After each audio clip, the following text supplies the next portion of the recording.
How do we manage to improve our innovation capacity? How do we help complex industries to become creative? And how do we prepare students, especially engineering students, to develop breakthrough technologies or solutions? This seems to be a kind of impossible task. So we want to present to you the important advance that we have made in this direction, and we have developed a new approach called CK theory that is rooted in the creative power of modern math.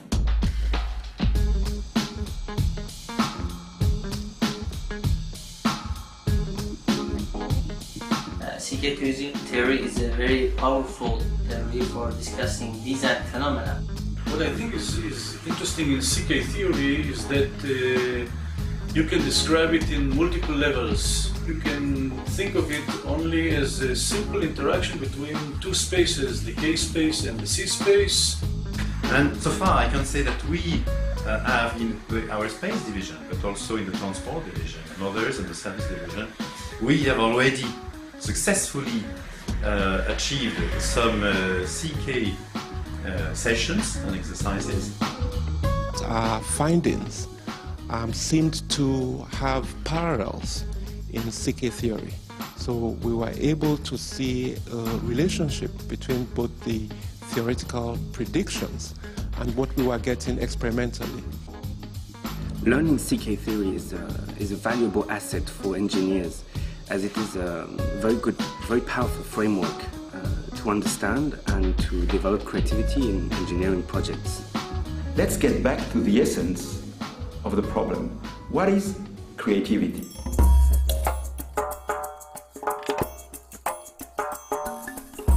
There have been a lot of studies about creativity, but they have sent us one simple message.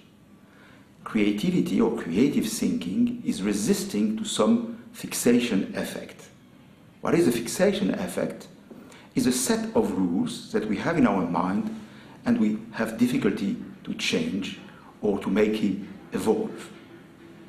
To understand what are fixation effects, let's take some very practical examples. For instance, optical illusions. Please look at these two lines. Which one seems to you the longest? Actually, both lines have the same length. So, it's our mind that have decided that the vertical line was longer than the horizontal one. This is a fixation effect. This first fixation effect comes from our human senses, optical illusions. Let's take another test. Please try to make a square by moving only one match. The surprise here comes from the word square.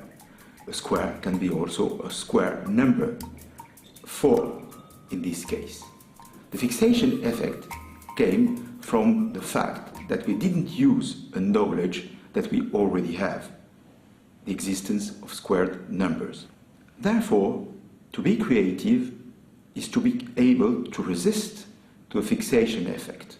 How? By expanding our ideas and thoughts.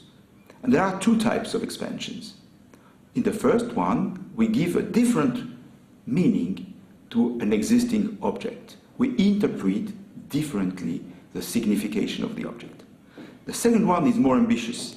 We want to create a new object that was unknown at the beginning of the process, and we want this new object to have some desired properties. Can we find some general technique or method that we could use to produce expansions in a systematic and rational way? The surprise, and the good surprise, is there is such method. It was discovered by Paul Cohen, a mathematician, in the middle of the 60s.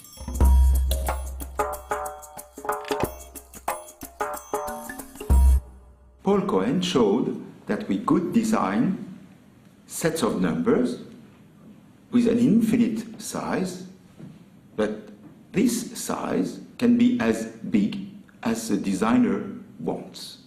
So he gave a general method for designing infinite sets. This method is called forcing. We can force sets to have the desired properties. The first idea is we provoke expansion, the creation of a new object, by step adding properties, unexpected properties, so that suddenly a new object appears. The second idea or principle of forcing is that we can select these attributes, these strange attributes, so that we get the properties we want.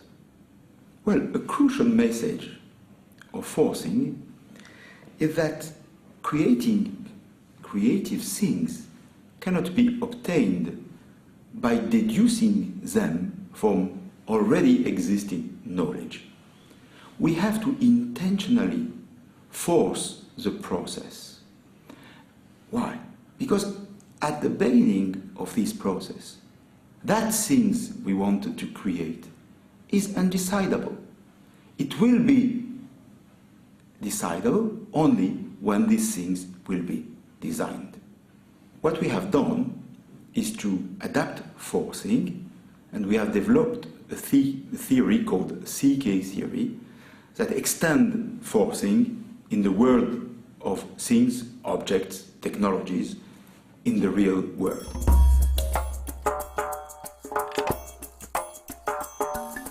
So let us present CK theory with an example. The departure point, we know it, is an undecidable object. So let's take the case of a flying boat. Most of us never met flying boats. But yet, this doesn't prove that flying boats do not exist. So what can we do? We know the process. We have to add attributes to the idea of flying boats so that we progressively expand the process toward the generation of a new object. What do we know about boats? What do we know about flying? Let's consider flying. We can fly with wings, delta wings, for example, always like a balloon. Now we can begin to expand the idea of flying boats with two different directions, flying boats with delta wings and flying boats like balloons. We are developing a space, an imaginary space, where new things are progressively appearing. We can call this space the C space, the concept space. But from where did we know that there are wings and there are balloons? From another space that we call the knowledge space. So this knowledge space provides us with new attributes that we can use in the concept space. Let's take the path from K to C. To expand in the C space, we need new attributes. So the more knowledge we have, the more we are able to generate new directions, new conceptual directions in the C space. But let's take the other way round, from C to K. In that case, it is the fact that we develop new attributes for the things we design that will bring us to expand our knowledge. We can go to new experts, we can do research, we can activate new ways to acquire knowledge. And in our example, if we think of a boat as a flying fish in the sea space, we are now stimulated to go to places where we can learn about flying fishes. And what we are going to find is that in the flying fish, the fin is also a wing.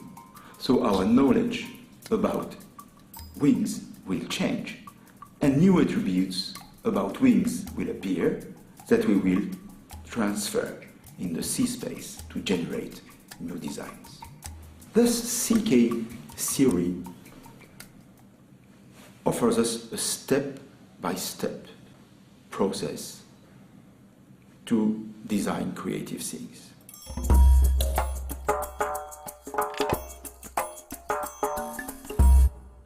This CK theory offers a systematic, step-by-step method that can help students to develop new breakthrough things, breakthrough techniques, breakthrough solutions.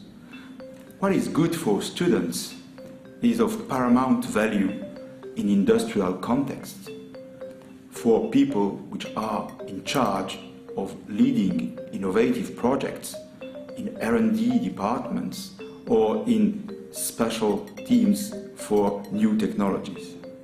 3 different types of impact have been reached with CK theory. The first one is we can improve the capacity of innovation of a design team. The second one is that we can increase the potential and the concepts that have been developed. The third one is not the least one, it is of paramount importance also, is we can improve the quality of the collective work in these innovative teams, because CK theory helps to clarify the complex interplay between C and K in the design process. And this helps people to communicate and to understand themselves.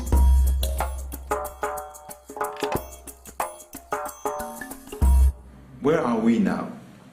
In the academic world, CK theory has received good recognition, and we have now set up an international group within the design society called Design Theory Interest Group that is developing and advancing in the direction opened by this new breakthrough in design theory.